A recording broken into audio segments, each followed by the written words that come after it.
Greetings, fellow star seeds and light warriors from all across the world. This is Ismael Perez, the author of Our Cosmic Origin. And today I'm going to be interviewing Antonia, who has amazing revelation about curing diseases. So Antonia, welcome to my podcast. How are you? I'm very well. Thank you for having me. Wonderful. So you're a very fascinating person, and it seems like you are a Jedi by natural birth. I can see the energy around you. You're very in tune, very psychically enhanced, I can tell. And you've also are very innovative when it comes to discovering natural healing ways of using energy. And may I say, perhaps even coupled with thought forms, Yeah, and right? magic. And magic. Okay, well, tell us about this magic, because my audience is all about the supernatural. So, hi, I'm Antonia Harmon from Divine Empowerment, and I'm a wizard.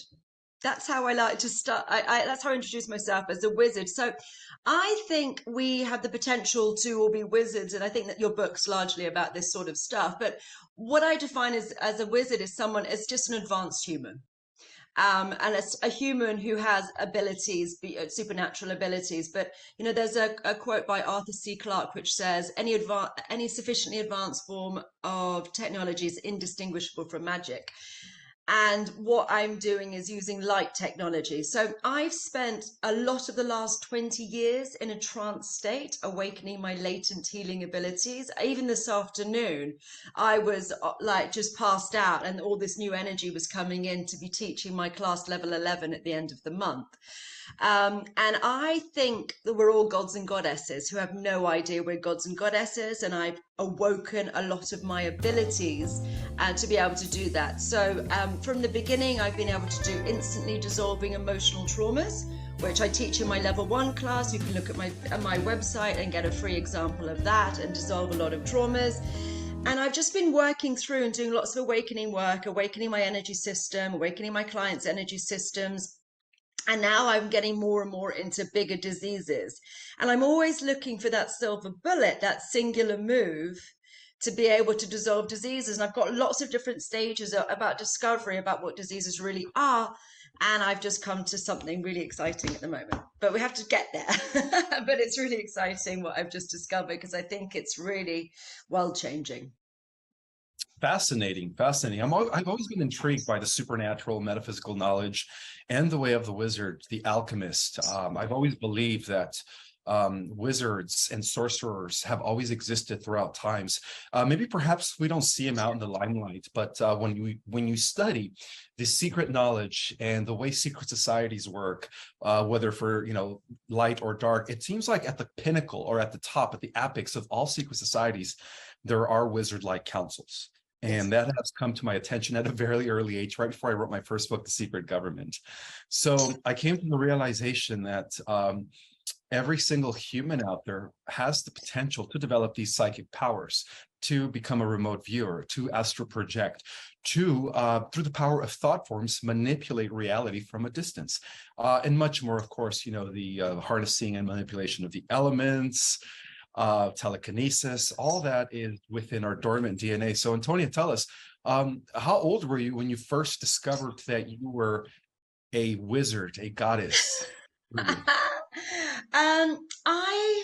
I did a healing on a friend of mine, which was very unexpected. I didn't come from this world at all. My parents are quite formal. My dad was a lawyer, top lawyer in London. My mum was an artist. And I ended up doing a healing course because someone cleared a ghost from my house. And I went, have you just got rid of a ghost? And she said, yes. And she said, my goodness, you're psychic. Come and do this healing course. And I did like a singular healing course. And then my best friend had a problem with her ear. She'd burst her eardrum 5 times, and she'd gone to I know it was really bad. She'd gone to the doctor, the specialist, and the surgeon, and they said £4,500 to have the surgery, and only a 50% chance it was going to work. Now, she had excruciating pain, like she was being stabbed in the head at least twice a week. It was absolutely awful for her. And as a stewardess, she was unable to fly a lot of the time because it can be very dangerous if you rupture midair. Anyway, so she's booked the surgery, and it's a lot of money to her because, it's a lot of money to anyone, I think, most people. people, but especially when you're in early 20s. So she was walking down the street with me in Notting Hill, and she fell to her knees and she started screaming and saying, help me, fix my ear, fix my ear. And I said, what do you mean? She goes, you're a healer now. I said, I've done a 5-day workshop. I'm not even sure I believe in any of this stuff. How, we haven't covered ears. What the heck am I supposed to do? And she said, just try. And she was weeping and, very upset and in excruciating pain. So I took her into the bar of a restaurant, to the Lou's, and I started channeling energy. And to my surprise, something started coming out of her ear, which I could just see in like a heat wave. And it was a snake. And I was feeding it out like this, and I could just see it in a heat wave. And it was about, I don't know, 1.5 feet long and about that wide. And I pulled it out, and she was screaming, saying, get it out, get it out. What is it? And I was like, I don't know. And I saw it. I pulled it out, and it was literally like a snake, but just in sort of like, you could just see it's moving in the heat waves. And I threw some energy at it. And then she said, do the other side, do the other side. And I did the other side. And a smaller, thinner one came out. And she's not had earache since. That was in 2007. And that completely changed the trajectory of my life, because I suddenly thought, holy moly, medicine is missing a trick. There's more to learn here. And actually, I don't think the doctors would have been able to help her, because it was something energetic, and they didn't know what they were going to, they were going to try their best, which is all anyone can do. But I don't think they would have been able to fix it. And she would have just had this excruciating pain. And then I just was, that was my epiphany. That was, completely changed the trajectory of my life. And I haven't looked back, because I just thought, right, medicine's missing a trick. What can we learn? What can we do? My goodness, this is insane. It's amazing.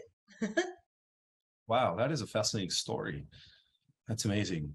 So, as you know, there is a distinction, and I just want to point this out between wizards and sorcerers. Wizards are normally the good guys. Those are the ones that are like the Gandalfs in terms of Lord of the Rings, the guardians of the earth that work from behind the scenes.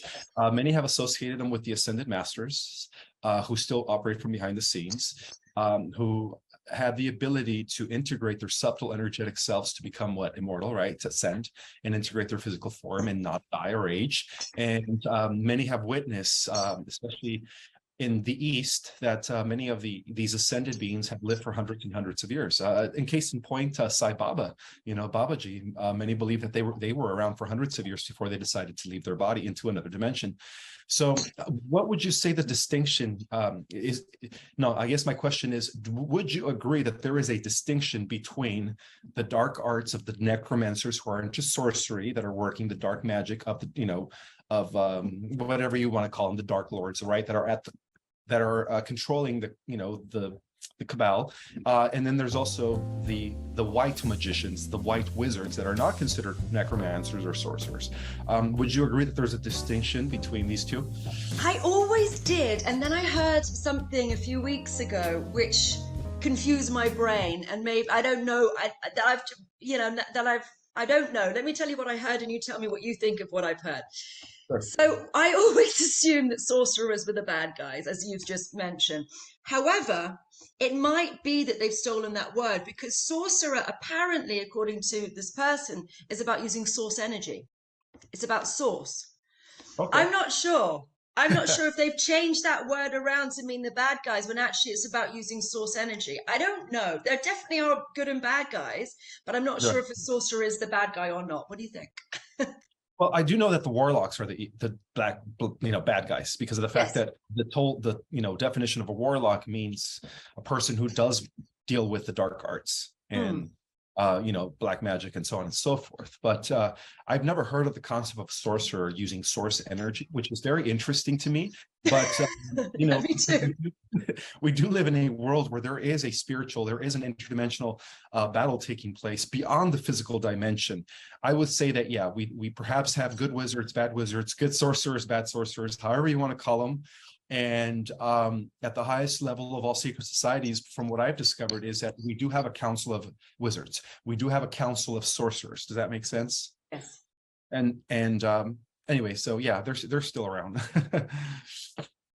So I've got something, so I've discovered something. So let me tell you about one of my discoveries, because this is about wizardry and it's about disease. And I think once you've got this down, I think you may be enlightened. So I've got something to share with our audience. So I think mastery of gas, liquid, solid, and solid, liquid, gas of the elements is enlightenment, as I see it. So basically, let me tell you about how that works in disease and how it works generally in the world. So when you have a disease, dis-ease, lack of ease, which everybody hopefully knows already, but I think it comes in a gas form. So, you know, when you hang around somebody who's sad or angry or upset, you spend 2 seconds with them and they're radiating. You can feel it in their energy field. If someone's depressed, someone's anxious, it pulls you into that and often can make you feel that way too. So it's like a gas hanging around them. They sort of smell of it, they feel of it, it's around them. So gas-based diseases are thought-based diseases. Then we've got liquid-based diseases. So a liquid-based disease would be something like a chronic pain. Backache, for example, is sometimes a 2 out of 10, sometimes a 10 out of 10, and its location moves around just a bit. It can be an inch to the left, an inch to the right. So it behaves like a fluid. A cyst is another fluid, is a ball of fluid. So if we remember from our chemistry and our physics from school, how does a gas become a liquid? Well, it's about running out of room, slowing down and cooling down. So if you put enough gas into a container and it keeps on filling up and filling up and filling up, it will eventually become a liquid as it slows and cools. And that's what diseases are. It's frozen trauma. So enough gas, enough of those thoughts. So enough of us, for example, for backache, getting fixated on not feeling supported. And lower backache is about financial worries, which I mean, I think people have got a lot of those at the moment. But enough of those thoughts condense, becomes a liquid-based disease. And a solid-based disease, because a solid is the same thing. Enough gas becomes a liquid, becomes a solid as the molecules slow down and cool down. So a solid-based disease would be something like a tumor, because if you press a tumor, it's hard as a rock, but it's basically densified thought forms. So I think that's what that is. And mastery of this means you can do a lot of things. So I like to give the wizard examples. Right, Merlin. Merlin put the sword in the stone. And what he did was, because I live very near to Tintagel Castle, which was King Arthur's castle, so I'm particularly interested in things. Anyway, so what he did was he put the sword into the stone, and he basically said, whoever's righteous and whoever's a good man will be able to pull the stone, and then he will become the King of England. So if you have mastery of solid, liquid, gas, then you'd be able to do that, because what he did was put a solid into a solid. I think he liquefied the stone and put the sword inside the stone, liquefied the stone, and left it there. And you have to be enlightened to be able to then liquefy the stone again, which means you're probably a good person, you're righteous, you are, of the right stock, as it were. So I think that's what happened. So I think then I think King Arthur was a good guy, an enlightened guy, and he was then able to pull the sword from the stone, which proved that he was enlightened. Because what we used to do is have the person who was most enlightened to be king or queen. It was about having, because they would make the best decisions for everybody, because they're really conscious of that. I think now we've probably got the least enlightened person being in charge, but that's another story. So that is mastery of solid, liquid, gas. If you can actually liquefy stone, then you've got mastery of that. And there are many examples in Tibet and some of these beautiful Asian countries where they've got people who've got handprints into stone and footprints into stone, which I think was enlightened. But if you take it to another side as well, if you look at Jesus, so he walked on water. What's solid water, Ishmael? What's solid water? What's solid water? Well, I mean, yeah, Ice. I think Ice. Yes, that's all he did. That's what I think he did. I just think he solidified the water, and then he was able to walk on ice rather than walking on water. Right. Like a glacier. So I think that was his enlightened ability. So mastery, if you can change solid to a liquid to a gas and a gas to a liquid to a solid, I think you can dissolve diseases from there, because it's just thought form stuck. So that's what I've been working on for a long time. You just delete, but then I've got another thing which I'm going to go into in a minute. So I've been doing that for a while, and actually dissolve those thought forms, dissolve that trauma people are fixated on and stuck in, and that actually dissolves diseases. But there's more to it. There's an AI structure in people. So you've got all of that, which is the condensed thoughts, but then there's AI, which is the darkness, basically, which is infiltrating people in different ways. So what happens is there's a distortion. Now, distortion's a law of one term, which I'm sure you're aware of, and most of your audience, but it's basically something out of alignment with source. So what I think happens is something horrible happens to us, or we don't behave our best, or there's some sort of trauma, some sort of situation. And that's actually nicking a hole in our energy system. And then it grows. This AI stuff grows like a root system in all these different directions. And I think that then attracts entities, that attracts trauma. It gets us fixated in different things. It means we can't let go of things. Mm. Yeah, because you've got this whole system going in and it's just going in different directions. Like this is how I see it. And then that's building the disease because it's bringing all of those thought forms in to then form your disease, because we get fixated and stuck because we've got these multidimensional beings repeating these thought forms in us, which are then condensing the emotions to then form the disease. So what I've discovered recently, which is super exciting, is how to change that distortion and delete that distortion.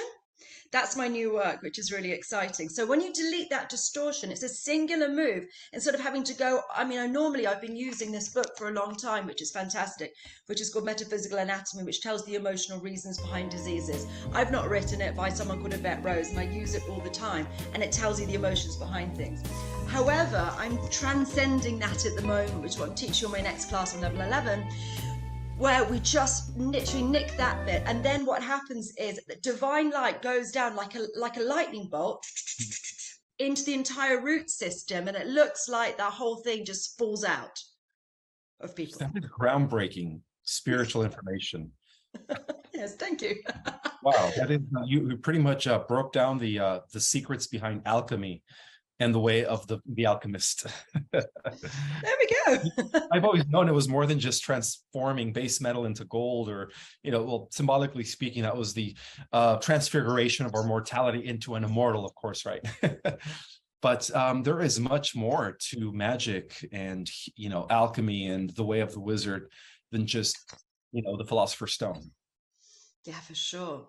And That is yeah, I want mastery of the whole of it. So I'm doing really well on diseases. Actually, I've got a video on my YouTube. If anyone does have backache, you can literally watch a video, and I'm reading the textbook to people. And if you watch the video, your backache will get less, if not go, which is yeah. really quite fun. And I did that live on stage with quite a lot of people at the Mind Body Spirit in the UK, but it freaks people out. So I hopefully your audience is a bit more open, because it's quite difficult to find people this doesn't scare the bejesus out of, because it is very advanced. It is very advanced metaphysical and just knowledge and understanding. And I've always believed that. I've always believed that the source of all diseases started in the non-physical bodies, which is the energetic self, the astral body, the etheric self, the emotional body, the mental body, and then of course it manifests later in the physical body. And one of the things that I talked about in my book, I believe in the introductory is, oh no, I'm sorry, not the introductory. Chapter 4, our cosmic origin, our spiritual beginnings, was the fact that, the reason the modern day conventional medicine could never find cures for anything is because they're tackling things from the physical perspective. They forget they forget about the spiritual. They forget that we're more than just a physical vessel. They forget about the, subtle energetic vehicles that make up our physical body. Yeah. And they get that within the energy field. That's where all, like you said, first it starts off as a gas, and then it liquefies, and then it solidifies. That's a perfect example of how, illness begins.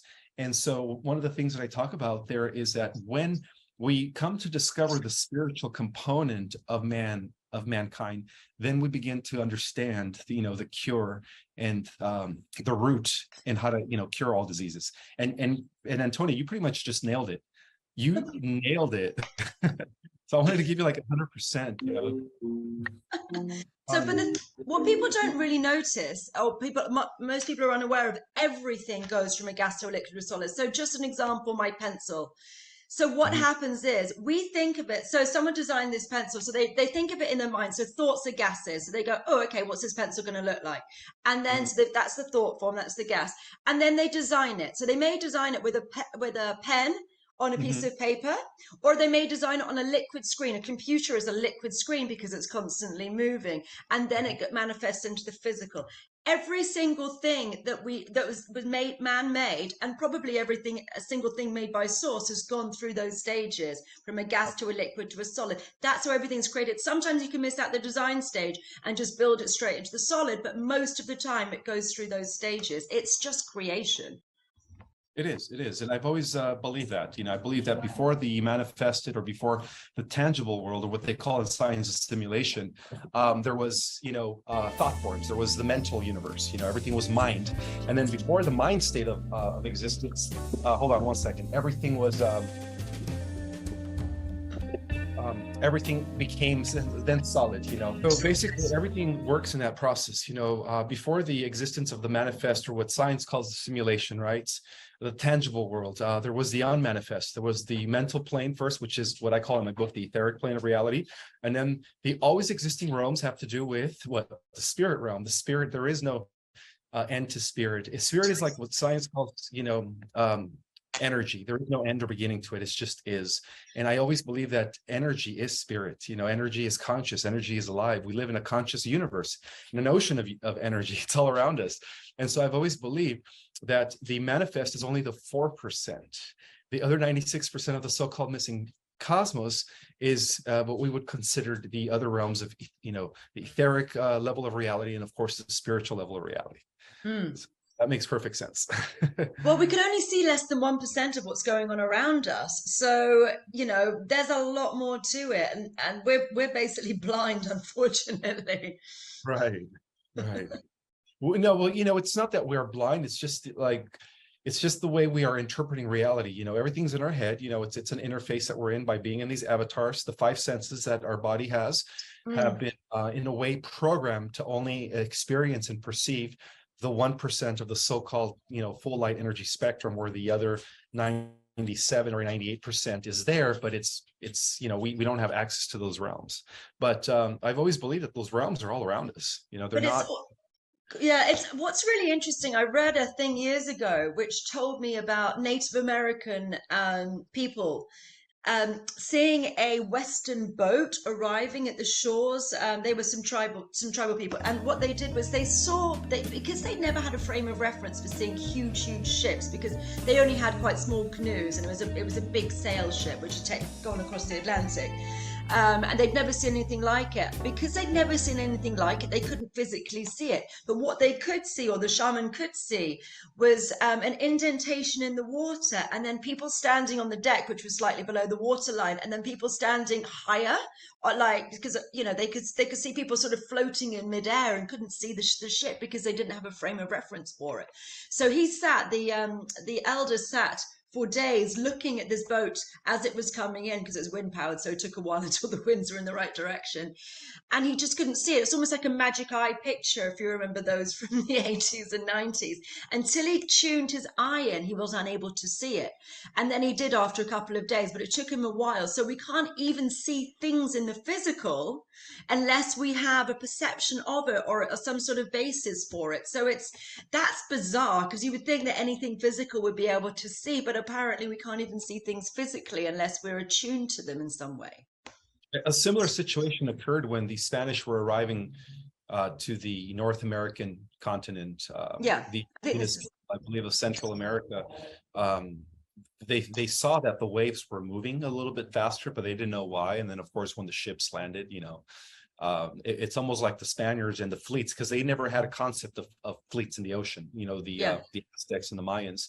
And so, like you said, because they didn't have a concept of it, it was hard for them to see it. So they just saw waves. They didn't see the ship, which ended up in a brutal slaughter and devastation for the indigenous of those lands. But yeah. But interesting, isn't it? So we have to be able to, I don't have a frame of reference. I wonder what there is going on around us that we can't even see. There's so much. I wonder if there are like cities, like crystal cities in the sky, and all sorts of amazing things that we just can't see yet. That's what I heard. I heard that the 5th dimensional Earth is already here. It's all around us. It's just in a different dimension. And the only way we get to see it is if we pretty much raise our frequency, right, into the higher levels of reality. Well, yeah, I've been working with a friend of mine, Honey Golden, who's been saying that the solar flash has already started, and it started on the 21st of December, and it's building up until the pinnacle, which is at the end of March, and then it'll start going down again. The end of March? That's what I've been predicting. Have you? Yeah, I've been talking about how for months now on interviews that it seems like spring of 2023, we're going to see some critical mass shift in perception, in awakening. It's going to be beautiful. Yeah, she said it's already started because it's building up more gradually rather than having it in one sort of move, which I think might be quite a lot for people. It's now powering up, and then it's the pinnacle at the end of March, and then it starts to go down again and finishes in June, is what she says, which Makes resonates perfect for me. sense. Makes perfect sense. I just put out a video on Instagram about how about the secret battle between the Alliance and the Cabal, and how the Alliance have now the upper hand due to what's been going on from behind the scenes, and how that might lead to some sort of a huge disclosure taking place sometime in the spring. That's going to lead to one thing after another being disclosed. Something like a domino effect of revelations that are going to take place on a massive scale. And we need to prepare everybody for it because we're the tip of the iceberg. We're pretty well informed at the moment, but I'm sure there's so much more that's going to even shock us. Exactly. Yeah, that's what I've always believed, that even within the disclosure community, many are still going to be shocked. So would you like to share with my audience where they could find you or sign up for your courses? Yes, of course. So also, before I do that, I have a book which is going to be coming out, which I've just written, and I've got a publishing deal, which is exciting. So that's going to be out in May. So maybe we'll do an interview or something before that comes out. That'd be great. We can talk about that. What? What's the name of the book? I'm not allowed to say. I just say. spoke to my PR yesterday about it, but I'm not allowed to disclose that just yet. We have to, there's a few more moves, and then I will tell you about it later, but we'll go back to, maybe we'll talk about that later. Yeah, my website is divineempowerment.com, and you can learn all the classes and everything that I teach. You can learn just watching videos online. I've made this as accessible and as easy as possible because I have students all over the world, and it was a bit awkward doing American and Australian time zones together and UK ones as well. So what I've done is just record them so you can literally sit in your pajamas and get superpowers. That's how it works. So yeah, divineempowerment.com. I can do, yeah, why don't I do a little deal? So yeah, each course it's £333, and then you can do like level 1, 2, and 3 together, which is $799. But I'm just gonna I'm gonna tell my people, but I'm gonna do Ishmael 10 as a discount code for any of your audience who want to do one of the courses and get 10% off, or a healing with me or one of my practitioners. Everything's available online. As I said, we're doing level 11 shortly, which is going to be at the end of the month, and then we're going to be doing a lot more in distortions, and we're working out, I've got so many distortions for so many different things. We're doing ones for parasites, we're doing ones because it looks like parasites is a big part of diseases as well. I think they're energetic and physical parasites, so we're working with those and all these different distortions that keep you out of alignment with God. So it's a load of different bits and bobs. And also in level 7, we expand people's chakras because I think that they are prison cells, and the meridians are actually keeping us small, basically. So what we do is we remove the cell structure to them, and then they expand. And I've had my my meridians checked by Chinese doctors, and they are very weak, if not gone. They've been going and going, and I should really not be in any good health without meridians, according to what we've been told. But I think they're just prison cells keeping us, rather than working holistically, they're keeping us compartmentalized. So our energy systems aren't very strong. So we shift those in level 7. Once we get rid of your chakras and you start to get angel wings, if people can see, you might see that I've got wings, people who've got sight. Yeah, we start to go into our angelic body, our angelic self, and then we can start doing this bigger and bigger work. But we have to change the energy system, evolve the energy system, and move things along. So I do all of that stuff is all online, and then you start to be able to do the solid liquid gas and then the distortions and all of that. So it's all on videos. You just watch videos and then you look at the PDFs which are associated, follow along. We have community as well. We have meetings every couple of weeks. We've got all these Telegram groups. So yes, there's all of that. I've got a Telegram group. I've got an Instagram. It's all under Divine Empowerment and Antonia Harmon, but it's divineempowerment.com. So if you are interested in taking a course, then please just go to my website, sign up with the code Ishmael10, and you will get 10% off and join the wizard army and the angel army. Angel wizards, that's what we are. Yes, we need to make more Gandalfs and Jedi Knights out of people. I do. I've always resonated with Jedis. They are cool. And I did martial arts training as well. I started in martial arts because I just was interested in energy manipulation. I just was really interested in that from the beginning. So I sort of started that way because I reckon we're going to be able to do really cool Jedi stuff at some point. And I'm really into that. That's awesome. Now, I will also share the links in the description for people to, that are interested in developing their psychic and their superhuman abilities. And I'm sure a lot of people will, because that is like what's in these days, the superpowers, the dormant DNA, the activation, the upgrades. I think that's what's keeping us all motivated, and, we have something to look forward to, I guess.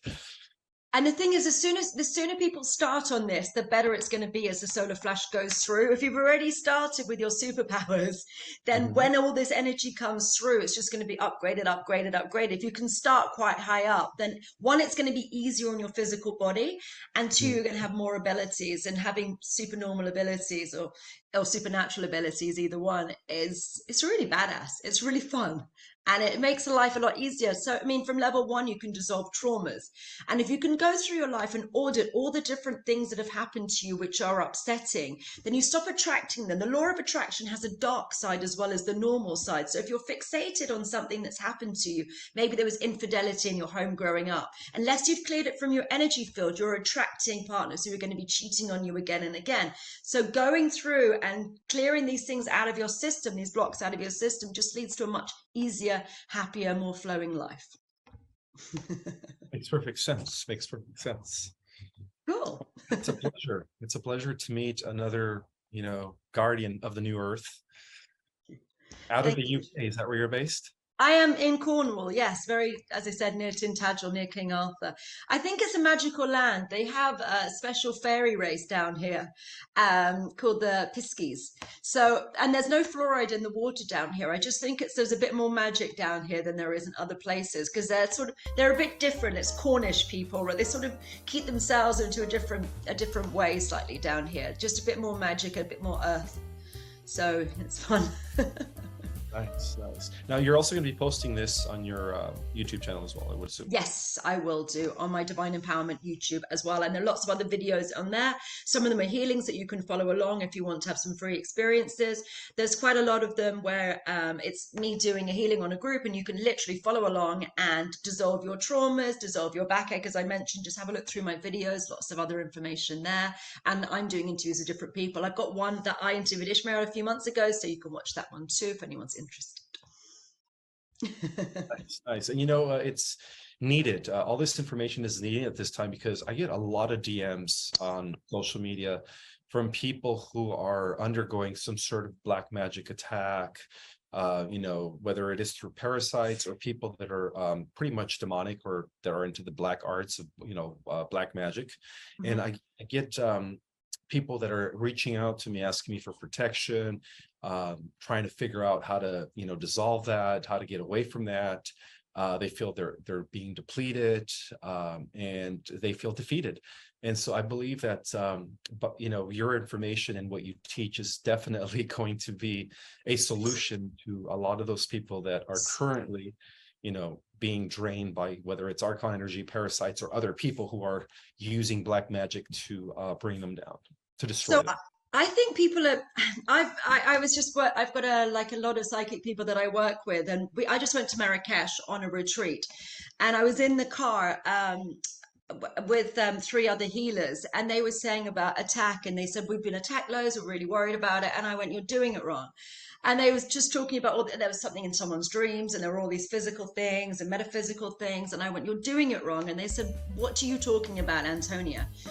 And I said, because what you're trying to do is protect yourself. I mean, I understand that we need protection, but I've developed a way which I think is working smarter, not harder. So what happens is, instead of putting a lot of protection around me, I offer, and I've actually built universes metaphysically for different beings. So what I do is they come to attack me, and most of them are slaves. We have to understand that all of these beings, there's a hierarchy, and there's more and more of them up there. And we think that we're under attack, but they are starving and they are slaves. So I offer them, I offer to portal them to paradise. I say, would you prefer to go here? Because a lot of people are sending them back. They send them back to where they belong, for example, but they belong with the slave master. What I do is I free slaves. So what I do is I said, would you prefer, and I'm a big slayer. I am a slayer, and I can, I am pretty righteous with a big sword, and I'm formidable in that way. But I offered them, lead or gold. Do you want me to slay you, or would you rather go to paradise? And I've created universes beyond universes, and so they can go and live out their lives in paradise. And then I portal them in, sometimes trauma, to there, and it's like their junk food, and it's building material. So they quite like having these traumas portaled across to them, because it's just like, because they're living in paradise with a complete abundance, with everything they could possibly want and need. But occasionally you want some like chocolate or some burgers or some sort of junk food, because they're living off the very nourishing, beautiful stuff. So I portal them in, and then I've got demons who are my friends now, because we're helping and saving these people. They are behind me, so I don't get attacked. They actually go, we want to work with you, we want to help you, because they're not always bad. Some of them are actually just slaves, and they're trapped. And if you can actually free them and help them, then I think it turns everything around. So you don't need to always be protecting yourself. You just need to be working a bit smarter and sending them onto these different universes where they can live out their life in harmony and happiness. And then I've got a good reputation around all these beings as this, a divine travel agent is what I like to call myself with these people, with these beings. And I portal them to paradise. So I don't protect myself in that way. And that's that's what I teach as well, is how to stop, not have to worry about the protection. Because sometimes we can put, and I've done this myself, put so much shielding around us, but we've got portals open within us. And what happens is, unless we shut down all the portals within us, we're actually trapping them in sometimes. And that can cause you a whole lot of problems as well. So yeah, I just literally, divine travel agent portals, send them to the light, well, not to the light, somewhere they are comfortable, happy, and can live out their lives in harmony with their friends and family. So I prefer being a divine travel agent to a slayer. Interesting. So not only have you slayed demons, but you have actually freed them from their slavery and directed them back to source. Yes, or to where they want to go. So sometimes it's not source. Sometimes it's like a little play planet that they want to go to. So I built universes for them. I've got so many different planets because they're all different species and they want different things. So you put them in different places and give them options, which are places which are appropriate for them, because you don't want to put the wrong people with the wrong people, because that will cause problems. But you just, you give them options when you go, which planet would you like to go to? So I sort of get them to a gateway, and then they get options about the ones which are appropriate for them. Rather than going back to source, not everyone wants to go back to source, because that could mean the end of, they're reincarnating from there. They don't necessarily want to reincarnate or die. That's when you slay them, they go back to source. But you just go, here, would you like to go to paradise? Here's a one-way ticket to paradise. And they go, oh, yes, thank you very much. I've never heard anyone say it that way. That's interesting. So giving the opportunity for demonic entities to go to a paradise-like world in which they would stop wreaking their havoc here in our world, right? Once you direct them over into this universe that you created, they stop their shenanigans here, and they stop inflicting on people. And then they help me. And they honestly do. I was working with these psychics, and we were doing some things in tunnels. And my psychic friends were saying, the demons are here and they want to help. And they were like, what the hell's going on? Why are they helping? We want to clear these things. And I was, oh, okay, that's quite fun. So I've got divine travel agent is the way to be doing it. And occasionally I have to slay, but normally, it's like in the prison movies, if you get the big guy, then the little guys go, okay, fine. But, and I very rarely do it these days. I don't need to. But if you start slaying, then everybody hates you, and there's this whole war, and you're always battling, and there's just a thing. If you just go, here, I'll be a divine travel agent, you can be freed and live in paradise, it seems to work out better. And it's just a smarter way of doing it as far as I'm concerned, because everybody wins, and I'm always looking for an everybody wins situation. That's what it's about, an everybody wins situation, because ultimately even the fallen angels were once children of the one God, and they still are in a sense. They're just playing this dark role, and they have been I believe that the time does come when we do redeem the fallen angels as well. Yeah, I think everyone can have it. And the thing is, if it feels like we're being victimized by them. And there are some, some truly, truly evil beings, but I think there's a lot less of them than we realize. I think most of them are slaves, or they've been indoctrinated. And if we think about, would you steal a loaf of bread to steal your to feed your family? I think everybody would do that. So if you think about it in those terms, that they're just indoctrinated and that's what they're doing, and if they don't attack us, then what's going to happen to them? We have to understand that there are consequences to them. So it's not that they're necessarily evil and trying to hurt us, it's just that that's the only option that they see that they have. So as soon as you take that away, give them abundance, go to a nice universe, have as much food and everything as they need, they're cool, they're fine, they're not attacking us anymore. Makes perfect sense. Like when you think of what drives or what motivates a thief to do what he does. He does it because sometimes he's just trying to make a living. Sometimes he's just trying to feed his family. But when you offer, and when I think about this, I think like if everyone were to be cared for, if all the resources of the basic resources of food, shelter, were given to everybody on the planet, that would dramatically reduce the crime rate. Would you agree? I would. And actually, what's interesting is they did a study in Bangladesh where a lot of people in third world countries have a lot of children because that's their pension. So you have 10 children, all those children looking after you to make sure that you are cared for in your old age. And in the West, we tend to have, I don't know, between 1 and 3 children, although the birth rate is declining. But they did the study in Bangladesh where they said, look, we will make sure you're cared for in your old age. You will have a pension and be looked after. And they reduced to having 1 or 2 children themselves because they didn't need it. They're doing it for security. So if anyone is worried about overpopulation, all you need to do is make sure people are cared for, and then they go to a more sustainable level. So I think that's quite interesting as well. Being cared for is the most important thing. And if you are not, and if you are worried and if you don't have enough of things, then you're going to do anything in your power to make sure that you're safe and your family is safe. So I just think that level of making sure that everyone's okay is very, very important for sure. Yeah, I guess that's the best way to do things, looking after everyone and seeing how we could resolve things instead of just, perpetuating the conflict. How can we find a resolution, right? And it's also, I do think that, the generational thing. So it's like you hit them and I hit them. And it's just like you just keep warring for generations and generations. At some point, someone's just got to choose love over war and decide that, okay, let's just draw a line in the sand and see if we can make a situation where everybody wins, because this is destruction. We are continuing to destroy each other and it's a never ending vicious cycle. Let's stop the cycle. Let's see what we can do to make a resolution which actually helps everybody rather than harms continually. I'm all in for that. I love that. Good. Wow, this is fascinating information. I believe that a lot of people are going to benefit from listening to this interview. Thank you. Is there anything else you would like to share?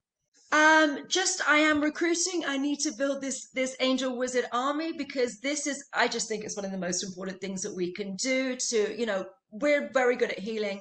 It's working very well. And also you can evolve your energy system. So as we go into the new earth, you are ready and you are safe and you have abilities, and who doesn't want superpowers? I know I do. So I just think I think now is the time to get this work out. I've been doing it for a long, long time, but I think now people are ready for it. And I think your audience, especially, because I think they've been ready. And then also your book has primed a lot of people to understand a lot more, which is a really, really good thing. It's really helped a lot of people to understand more deeply. And this is the work. I think this is the work that you're speaking about in your book. I think this is where we're going with humanity. So that's the important thing. So if anyone wants to become an earth angel or a wizard, then please look me up, Divine Empowerment, and join the courses, get involved. And it's really fun. Honestly, fun is one of my fundamentals as well, because a lot of people are very pious and boring. And I think we need to do that. I think fun is with God. Playfulness is how it works with God. And I'm really playful and really, I just like making this easy and fun. And all I do is switch things on in your energy system, because you, my friends, are gods and goddesses who didn't know. So as I said, I spent years learning how to do this, and all I do is switch on your energy system. Enlightenment is a losing game. You lose the stuff which prevents you from being enlightened. So I just remove loads of crud and loads of stuff out of your systems, and then you become who you're always destined to be.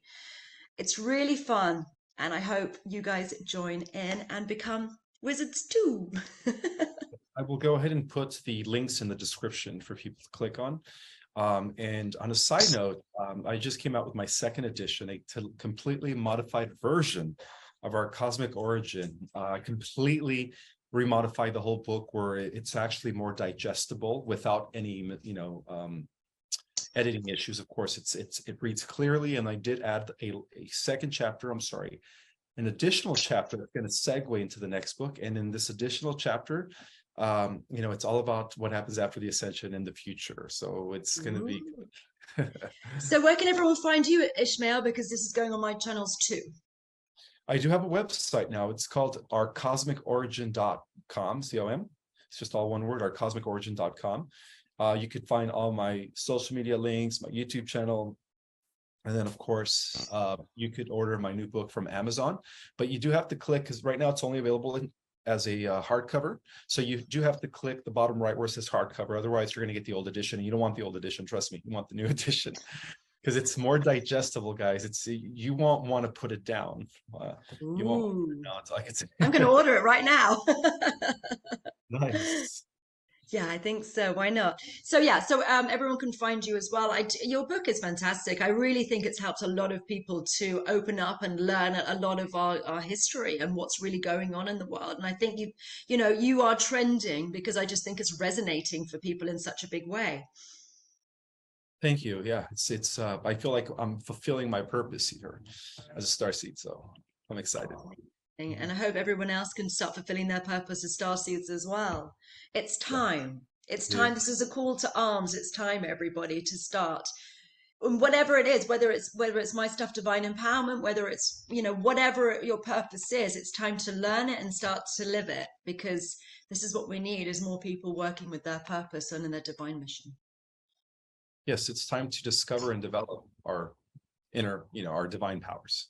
You're absolutely right. Well, thank you, Antonia. It's a pleasure. And we will chat again another time. Thank you so much, Ishmael. Right.